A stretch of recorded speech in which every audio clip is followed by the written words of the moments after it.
According to the Guinness Book of World Records, the loudest human voice belongs to a teaching assistant from Kent, England, named Jill Drake. Her scream of 129 decibels is equivalent to noise levels at an AC/DC concert, and about 30 decibels over the sound of a jackhammer. Now, prior to the record that she just recently set, the loudest voice beforehand was that of an elementary school teacher in Belfast, Ireland, named Annalisa Flanagan.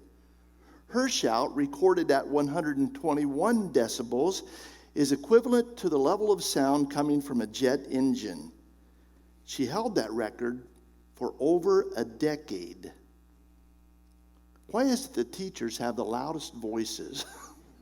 I think we know the answer to that question, don't we?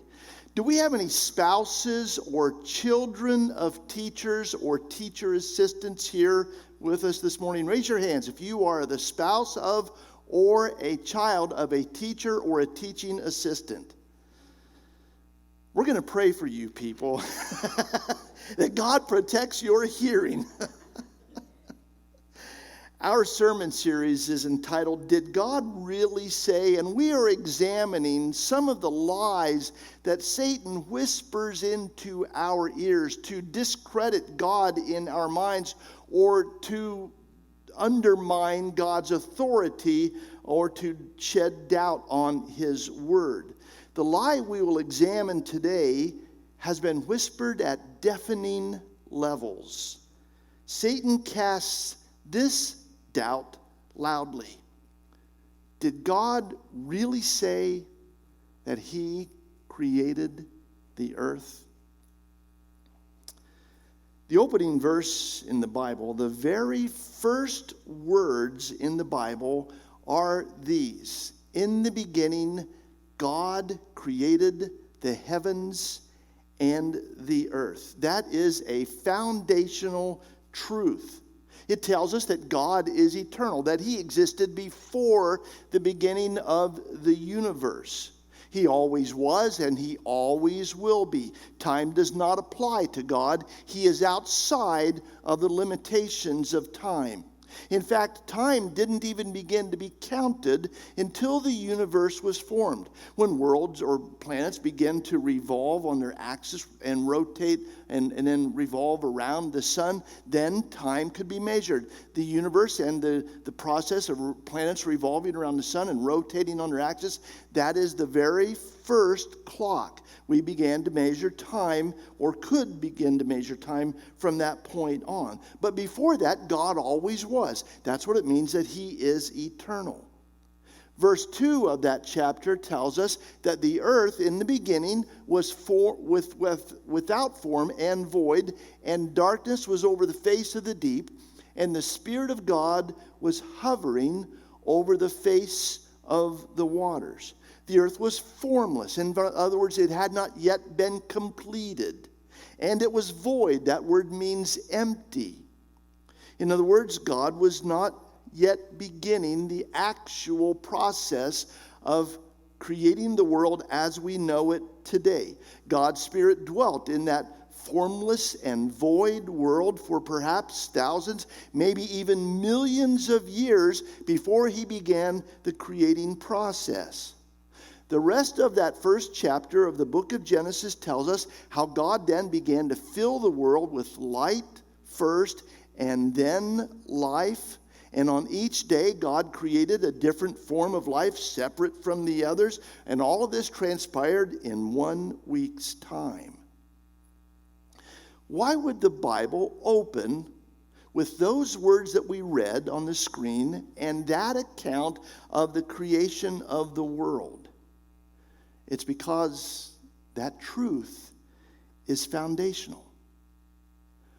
The eternal God is the creator of all that exists. And the world that He created was created by miraculous means. He spoke it into existence from nothing. He created it in a very short amount of time. Each species of creature He created on its own apart from the others. Some would say that that sounds too miraculous to believe. And so they have attempted to find a more believable explanation for the world that we live in and the life that lives in it. And so they've come up with theories like the Big Bang. That is, that this world was formed because of some cataclysmic event that happened in space involving masses of rock and hot gases and perhaps some explosion, and our world was spun out of it and it was fit for life to exist. And so somehow in that world, life began, and then it began the process over many millions of years of evolving from one life form to another. And so the Big Bang theory and the evolution theory was introduced to our world as a more believable explanation for what we see around us. This became the standard that has been taught in the public school systems for decades. It has become, therefore, the generally accepted explanation.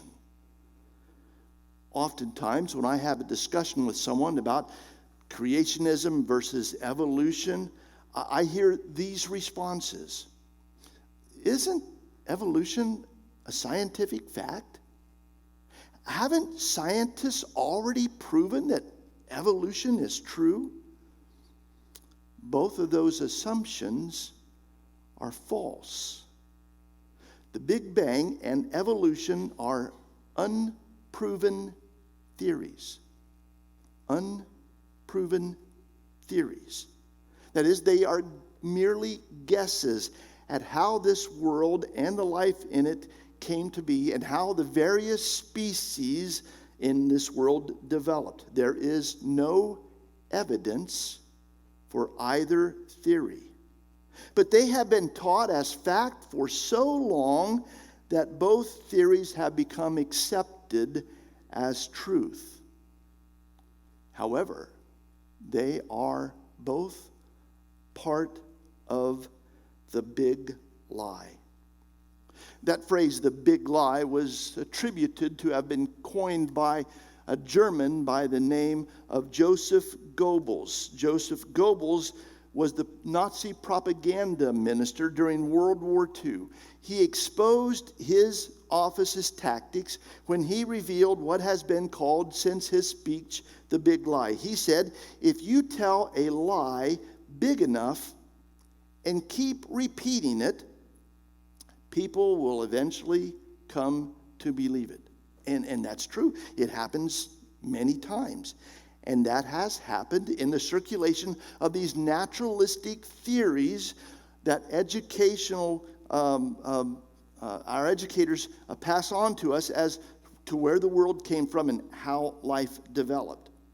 But most of the evidence for evolution that has been taught in our public schools has been discredited and no longer accepted by scientists. However, it continues to be taught anyway. Satan has been whispering. He's whispered, God did not create the world from nothing. He didn't merely speak it into existence. There's no such thing as miracles.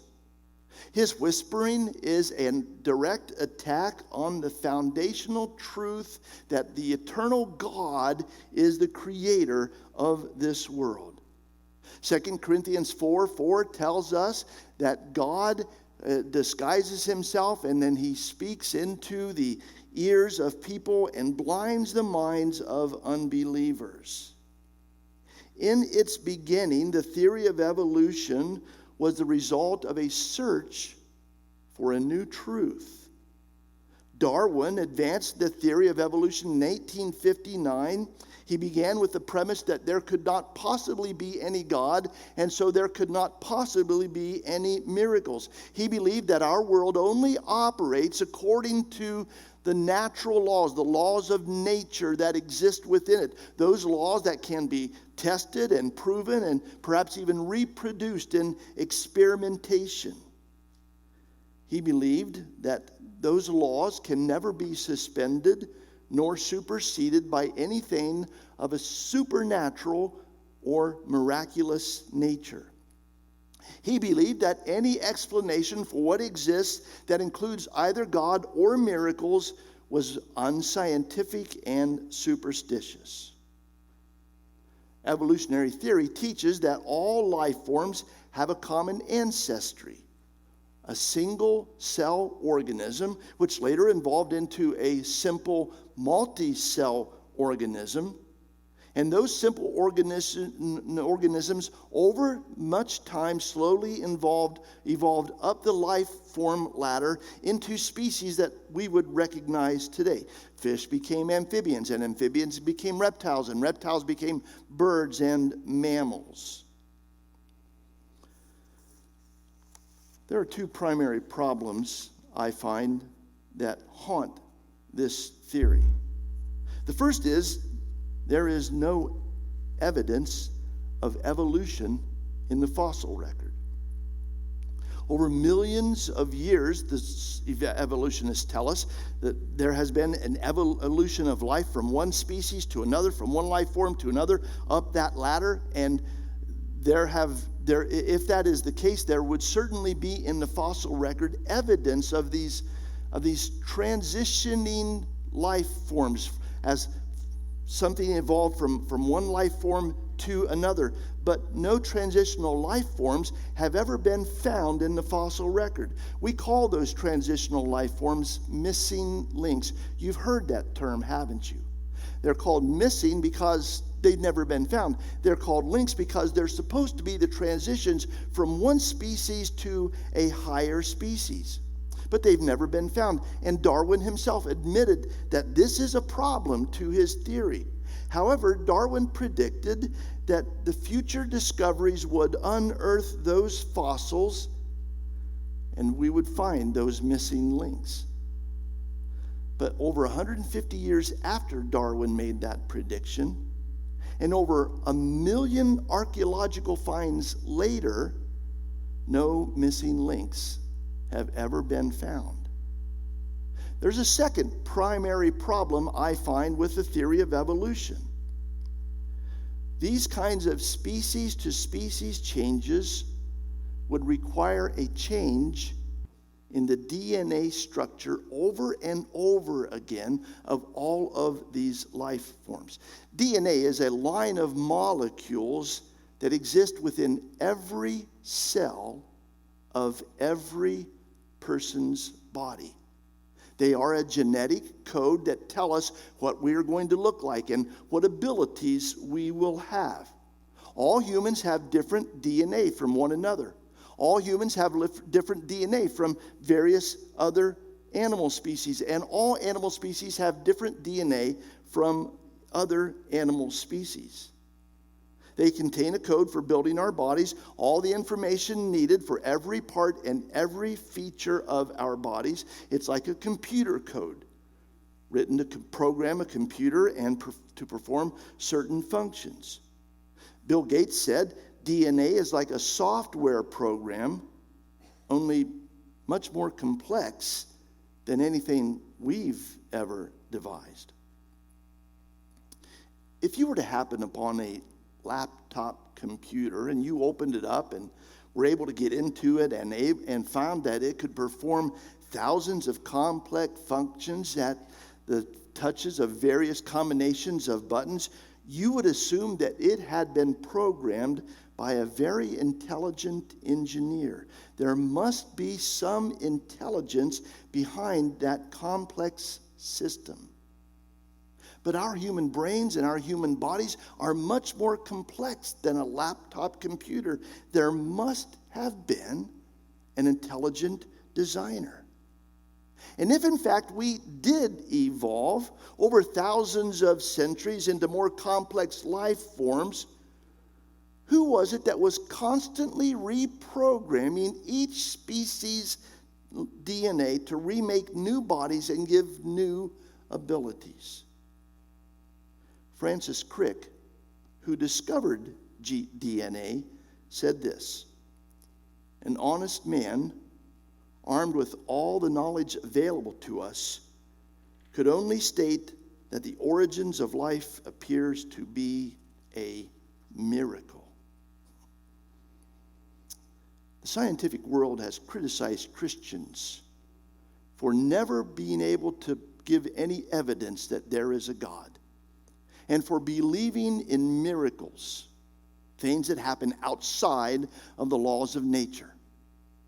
And yet science, the world itself, has continued to place faith in a theory that they've never been able to produce evidence that it exists. And they have believed in the miracle of life forms learning that they must adapt in order to move up and improve themselves, and somehow figuring out how to make that happen. It takes more faith to be an evolutionist than it does to believe that there is a God who masterminded all of this. And yet they continue to believe. It's because Satan has been whispering lies. And we've all heard those lies.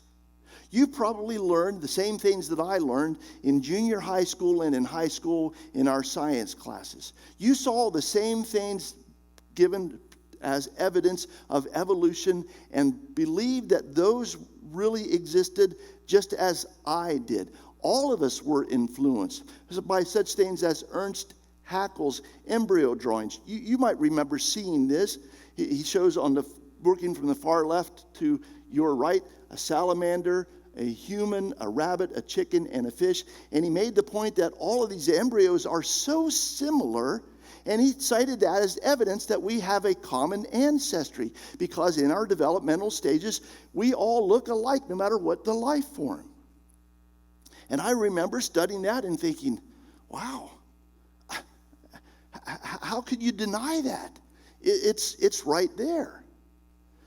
It was later discovered that Haeckel actually manipulated these drawings, and that his drawings were made to look similar, more similar than they actually are.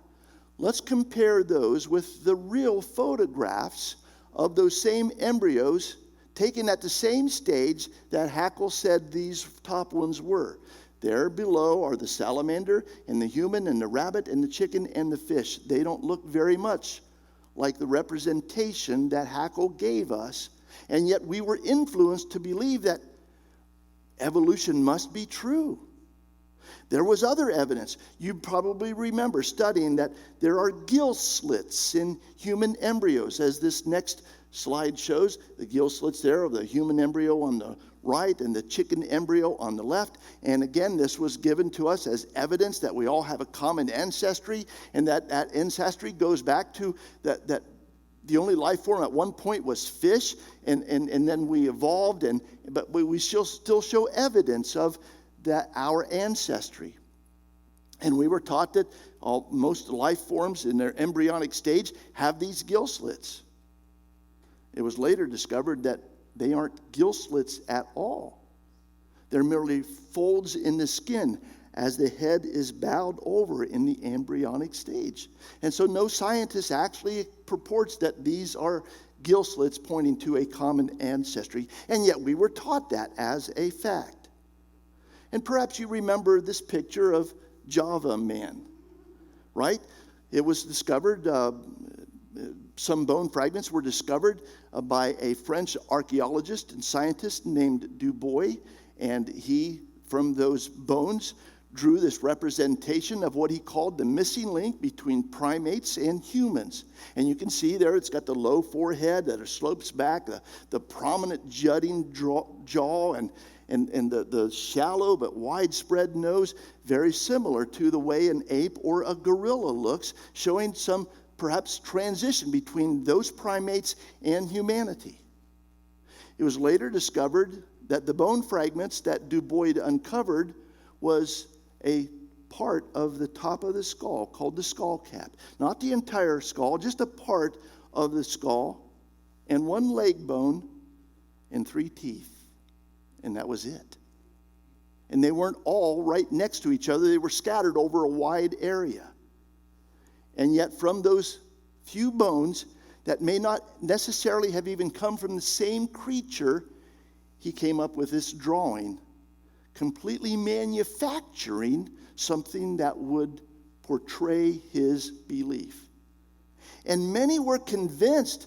Many people became evolutionists because we were taught these things in school. Evolution was founded on misleading information. And here's the real kicker. It's still being taught. And some science books used in the classrooms today have those same pictures we just saw demonstrating evidence of evolution. What an embarrassment that our public education system has been teaching this theory as fact for the past several decades.